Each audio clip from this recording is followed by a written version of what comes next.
Hi hello friends, എല്ലാ കൂട്ടുകാർക്കും മൗനരാഗത്തിന്റെ ഇന്നത്തെ റിവ്യൂയിലേക്ക് സ്വാഗതം. അങ്ങനെ ഷാരിയും സരയും കൂടി സംസാരിക്കുകയാണ്. ഷാരി പറയുന്നുണ്ട്, അല്ല മോളെ, കല്യാണിയെ എപ്പോഴും സംരക്ഷിക്കാൻ ശ്രമിക്കുന്ന താര അവൾ കൊല്ലാൻ ശ്രമിക്കുമോ കല്യാണിയെ എന്നിങ്ങനെ ചോദിക്കുകയാണ്. കൊല്ലണം, എനിക്ക് വേണ്ടി അത് ചെയ്യണം, ഇല്ലെങ്കിൽ പിന്നെ അവരുടെ മോളെയും കൊച്ചുമോളെയും നഷ്ടപ്പെടും, അത് അവർക്കറിയാം നല്ല രീതിയിൽ.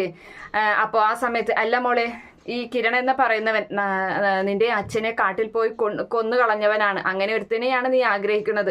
അതെനിക്ക് നല്ല ബോധ്യമുണ്ട്. അതുകൊണ്ട് തന്നെയാണ് അവളെ കൊന്നിട്ട് അവന്റെ ജീവനല്ലേ അവളെ കൊന്നിട്ട് അവനെ ഞാൻ സ്വന്തമാക്കാൻ നോക്കുന്നത്. പിന്നെ അറിയാലോ, അവനെ സ്നേഹിച്ചു കഴിഞ്ഞാൽ അവൻ ചങ്ക് പറിച്ചു കൊടുക്കും. ആ സ്നേഹമാണ് അവന്റെ വീക്ക്നെസ്. അപ്പൊ അതുകൊണ്ട് തന്നെ എനിക്ക് ആ സ്നേഹം കിട്ടണം. പിന്നെ കൺമണി മോൾക്ക് ശേഷം എനിക്കും കിരണിനും ഒരു കുഞ്ഞുണ്ടാകണം, അവനിൽ ഒരു കുഞ്ഞെനിക്ക് ഉണ്ടാകണം എന്നൊക്കെ ഇങ്ങനെ പറഞ്ഞങ്ങനെ ഇരിക്കുകയാണ്. എന്തായാലും അവരുടെ ആഗ്രഹപ്രകാരം തന്നെ ഞാൻ ഇനി പ്രവർത്തിക്കാൻ പോവുകയാണ്. ആ മനോഹറിനെ അവനെ എനിക്ക് തീരെ ഇഷ്ടമല്ല, നമുക്കറിയാലോ. എങ്കിലും അവന്റെ ആഗ്രഹത്തിന് അനുസരിച്ച് അവന്റെ കുഞ്ഞിനെ എൻ്റെ മോളെ ഞാൻ അവന് കാണിച്ചു കൊടുക്കാൻ പോവുകയാണ് ജയിലിലോട്ട്. അതാണ് ഏതു നേരവും കിരണും കല്യാണിയും പറയുന്നത്. അപ്പൊ അതുപോലെ തന്നെ ചെയ്യാം. അതിനുശേഷമാണെങ്കിൽ നമ്മുടെ രൂപയെയാണ് കാണിക്കുന്നത്. രൂപയാണെങ്കിൽ അങ്ങനെ ഫോണിൽ അങ്ങനെ നോക്കിയിരിക്കുകയാണ്. അപ്പോൾ ആ സമയത്ത് ചന്ദ്രസേനൻ അവിടേക്ക് വരികയാണ് രൂപയ്ക്കുള്ള മെഡിസിനൊക്കെ ആയിട്ട്. അപ്പോൾ ഇത് കഴിക്കുക എന്ന് പറയുമ്പോൾ ഇതാണ് ഏറ്റവും വലിയ ഒരു ബുദ്ധിമുട്ട് എന്ന് പറയുമ്പോൾ, ഇത് കഴിച്ചില്ലെങ്കിലാണ് ബുദ്ധിമുട്ട് ഉണ്ടാകാൻ പോകുന്നത് എന്ന് പറയുന്നുണ്ട്. എന്തിനാണ് ചന്ദ്രേട്ട ഇനിയിപ്പോൾ ഗുളിയൊക്കെ കഴിക്കുന്നത്? ഇത്രയും വയസ്സും പ്രായമൊക്കെ ആയില്ലേ, നമ്മുടെ മക്കളൊക്കെ വേറെ വേറെ താമസിച്ചു, അവർക്കൊക്കെ ഒരു ജീവിതവുമായി ഇനിയിപ്പോൾ കുറേ കാലം ജീവിക്കണമെന്നൊന്നുമില്ലല്ലോ എന്നിങ്ങനെ നമ്മുടെ രൂപ പറയുമ്പോൾ ചന്ദ്രസേനൻ പറയുന്നുണ്ട്, രൂപേ, അതെ, നിനക്കറിയാലോ, നമ്മൾ തമ്മിൽ 10-25 വർഷം പിരിഞ്ഞാണ് ജീവിച്ചത്. ഒരു 2-3 വർഷമല്ലേ ആയിട്ടുള്ളൂ നമ്മളിപ്പോൾ ഒന്നിച്ച് ജീവിച്ചു തുടങ്ങിയിട്ട്. അപ്പം നമുക്ക് ജീവിതം ഒന്ന് ആസ്വദിക്കേണ്ടേ മോളെ എന്നൊക്കെ ഇങ്ങനെ പറഞ്ഞങ്ങനെ നിൽക്കുന്ന സമയം തന്നെ അവിടേക്ക് നമ്മുടെ സരയു വരികയാണ്.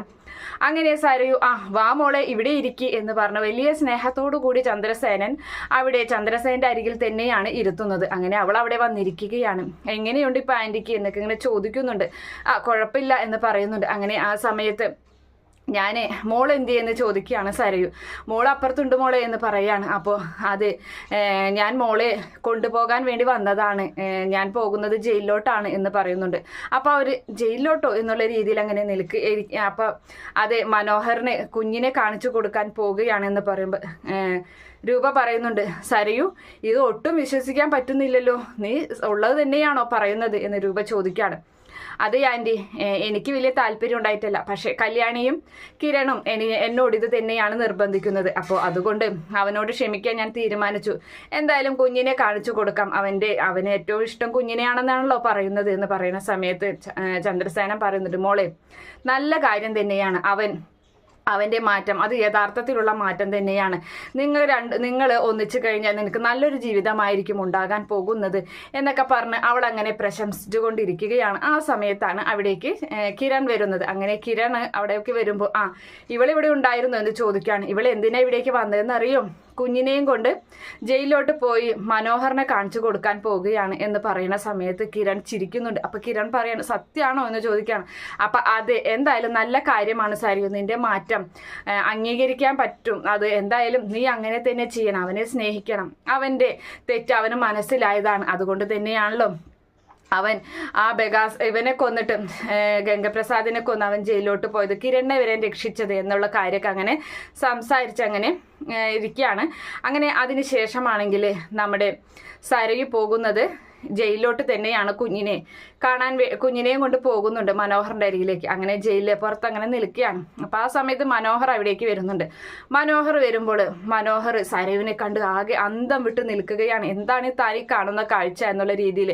അങ്ങനെ ആ സമയത്ത് മനോഹർ അരികിലേക്ക് വന്നിട്ട് പറയുന്നുണ്ട്, കുഞ്ഞിനെ കൊണ്ടുവന്നിട്ടുണ്ടെന്ന് വാടാൻ പറഞ്ഞപ്പോൾ ഞാൻ കല്യാണി ആയിരിക്കുമെന്നാണ് വിചാരിച്ചത് എന്ന് പറയുന്നുണ്ട്.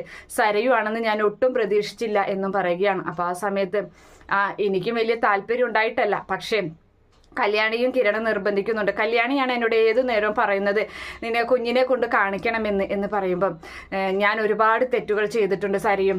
നിന്നെ മാത്രമല്ല, ഒരുപാട് പെൺകുട്ടികളെ ഞാൻ ഇങ്ങനെ അവരുടെ ജീവിതമൊക്കെ നശിപ്പിച്ചിട്ടുണ്ട്. പിന്നെ നീ എന്നോട് ക്ഷമിച്ചു എന്ന് എനിക്ക് ഒട്ടും വിശ്വസിക്കാൻ പറ്റുന്നില്ല. പിന്നെ തന്നെയല്ല, നിന്റെ അമ്മയും അച്ഛനും എന്നെ തിരിച്ചറിഞ്ഞപ്പോഴും നീ എന്നെ വിശ്വാസത്തിലെടുത്തവളാണ്, നീ അവരെ തള്ളിക്കളഞ്ഞ് എന്നെ വിശ്വസിച്ചവളാണ്, എന്നിട്ടും നിന്നെ ഞാൻ ഇങ്ങനെയൊക്കെ ചെയ്തില്ലേ എന്നൊക്കെ ഇങ്ങനെ പറയുന്ന സമയത്ത് സരയു പറയുന്നുണ്ട്, പഴംപുരാണം പറയണ്ട, എനിക്കത് കേൾക്കാൻ താല്പര്യമില്ല എന്നിങ്ങനെ പറയുകയാണ്. അപ്പം ഇല്ല സരയു, നീ ഇതുപോലെ ഒരു ദിവസം വരണമെന്നും അതുപോലെ തന്നെ എൻ്റെ മുഖത്തടിക്കണമെന്നും എനിക്ക് നിന്നോട് മാപ്പ് ചോദിക്കണമെന്നും. അപ്പം മാപ്പ് ചോദിക്കണം അങ്ങനെ പറയുന്ന സമയത്ത് അവന് 2 കൈ ഇങ്ങനെ കൂപ്പിയിട്ടാണ് അവളോട് സംസാരിക്കുന്നത്. അതൊക്കെ എൻ്റെ ഒരു ആഗ്രഹം തന്നെയായിരുന്നു എന്ന് പറയുന്നുണ്ട്.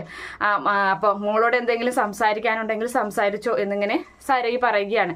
അപ്പോൾ ആ സമയത്ത് മോളെ, ഈ അച്ഛൻ എന്തായാലും ഇനി പരോളിൽ ഇറങ്ങുമ്പോൾ മോളുടെ അരികിലേക്ക് വരാം, അമ്മയ്ക്ക് അതിൽ സന്തോഷമുള്ളൂ, അമ്മ അതിലൊരു എതിർപ്പം പ്രകടിപ്പിക്കുന്നില്ല, നമുക്ക് 2 പേർക്ക് ഒന്നിച്ച് കഴിയാം എന്നൊക്കെ ഇങ്ങനെ പറയുന്നുണ്ട്.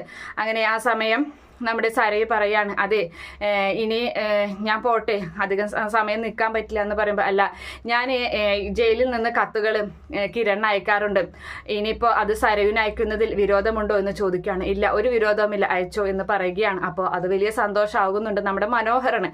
അങ്ങനെ മനോഹർ പറയുന്നുണ്ട്, എന്തായാലും നമ്മുടെ കുഞ്ഞ് ഒരു 10-15 വയസ്സായതിനു ശേഷം മാത്രമേ ഞാൻ ഇതിൻ്റെ അകത്ത് നിന്ന് പുറത്തേക്ക് കടക്കുകയുള്ളൂ, എന്തായാലും അതുവരെയും കുഞ്ഞ് ഞാൻ അച്ഛനാണെന്ന് കുഞ്ഞിനോട് പറയണ്ട, ഒരു മാമനാണെന്ന് പറഞ്ഞ് ഇടയ്ക്ക് ഇതുപോലെ കൊണ്ടുവന്നാൽ മതി എന്ന് പറയുന്നുണ്ട്. അപ്പോൾ അത് ഞാൻ കൊണ്ടുവരാം, എനിക്ക് പറ്റിയില്ല എന്നുണ്ടെങ്കിൽ ഞാൻ കല്യാണിയുടെ കിരണിൻ്റെ കയ്യിൽ കുഞ്ഞിനെ കൊടുത്തു വിട്ടോളാം എന്നും സരയു പറയുന്നുണ്ട്. അതൊക്കെ കേൾക്കുമ്പോൾ മനോഹർ ഒരുപാട് സന്തോഷമാവുകയാണ്. അപ്പോൾ എന്നാൽ ശരി, എന്നാൽ ഞാൻ പോകട്ടെ എന്നും പറഞ്ഞിട്ട് അവിടെ നിന്നും പോകുന്നുണ്ട് നമ്മുടെ സരയു. അങ്ങനെ അതിനുശേഷം നമ്മുടെ മനോഹർ വലിയ സന്തോഷത്തോടു കൂടി ചാടിത്തുള്ളി അങ്കിളെ എന്ന് വിളിച്ചുകൊണ്ട് ചെല്ലുകയാണ് നമ്മുടെ പ്രകാശിൻ്റെ അരികിലേക്ക്. അപ്പം പ്രകാശനും മറ്റു കുറ്റവാളികളൊക്കെ അവിടെ നിൽക്കുന്നുണ്ട്. അപ്പോൾ എന്താടാ നിനക്ക് ഇത്ര സന്തോഷം എന്ന് ചോദിക്കുകയാണ്. അപ്പം കുഞ്ഞിനെയും കൊണ്ട് വന്നത് ആരാ എന്നിങ്ങനെ പ്രകാശൻ ചോദിക്കുകയാണ്. അപ്പോൾ ആരായിരിക്കും എന്ന് ചോദിക്കുകയാണ്. അപ്പോൾ കല്യാണിയാണോ എന്ന് ചോദിക്കുന്ന സമയത്ത് അല്ല, സരയു ആണ് എന്ന് പറയുന്നത്. സരയുവോ എന്ന് ചോദിക്കുന്നത്. അതെ. അപ്പോൾ സരയു നിന്നെ അംഗീകരിച്ചു തുടങ്ങിയില്ലേ? അതെ എന്ന് പറയുകയാണ്. അപ്പം അവിടെയുള്ളവരും ചോദിക്കുന്നുണ്ട്, നിന്റെ ഭാര്യ നിന്നെ അംഗീകരിച്ചു തുടങ്ങിയോ? അപ്പോൾ അതെ എന്ന് പറയുകയാണ്. ഇനിയിപ്പം എനിക്ക് പേടിക്കാനൊന്നുമില്ല, പരോൾ ഇറങ്ങിയാൽ കുഞ്ഞിനെ കാണാൻ അവൾ സമ്മതിച്ചിട്ടുണ്ട് എന്നുള്ള കാര്യമൊക്കെ നമ്മുടെ മനോഹർ സന്തോഷത്തോടു കൂടി പറയുകയാണ് ഈ പറയുന്ന പ്രകാശനോട്. എന്തായാലും പ്രകാശൻ പറയാണ്, നമുക്ക് ഒരു കാലത്ത് ദുഷ്ട കാര്യങ്ങൾ തന്നെയാണ് ഉണ്ടായിട്ടുള്ളത്, ഇനിയിപ്പം നമുക്ക് നല്ല സമാധാനത്തോടുള്ള ജീവിതമായിരിക്കണം. നിനക്ക് എന്തായാലും പുറത്തിറങ്ങിക്കഴിഞ്ഞാൽ സരയും മോളുമായിട്ട് ജീവിക്കാൻ കഴിയും. അതിന് വേണ്ടിയിട്ട് കിരൺ മോനും അതുപോലെ കല്യാണി നിനക്കൊരു വീട് തന്നെ തരും, അത് അവർ അങ്ങനെ ചെയ്യും, ഉറപ്പാണ് നിങ്ങൾക്കങ്ങനെ പറഞ്ഞു കൊടുക്കുകയാണ് നമ്മുടെ പ്രകാശൻ. അപ്പോൾ ആ സമയത്ത് അവിടെ ഉള്ളവരും പറയുന്നുണ്ട്, നിങ്ങളുടെ 2 പേരുടെയും ജീവിതം അതൊരു വല്ലാത്തൊരു ജീവിതമാണ്, ഒരു സിനിമയെ വെല്ലുന്ന രീതിയിലുള്ള ജീവിതങ്ങളാണല്ലോ, സ്വന്തം മകളെ കൊല്ലാൻ നോക്കി ഈ ഒരു അച്ഛൻ തന്നെയല്ലേ എന്നൊക്കെ പ്രകാശനെ നോക്കി പറയുന്ന ഭാഗം കാണിച്ച് ഇന്നത്തെ എപ്പിസോഡ് അവസാനിക്കുകയാണ്. ഈ റിവ്യൂ ഇഷ്ടപ്പെടുകയാണെങ്കിൽ ഈ ചാനൽ ഒന്ന് സബ്സ്ക്രൈബ് ചെയ്ത് സപ്പോർട്ട് ചെയ്യണേ. Okay friends, bye, thank U.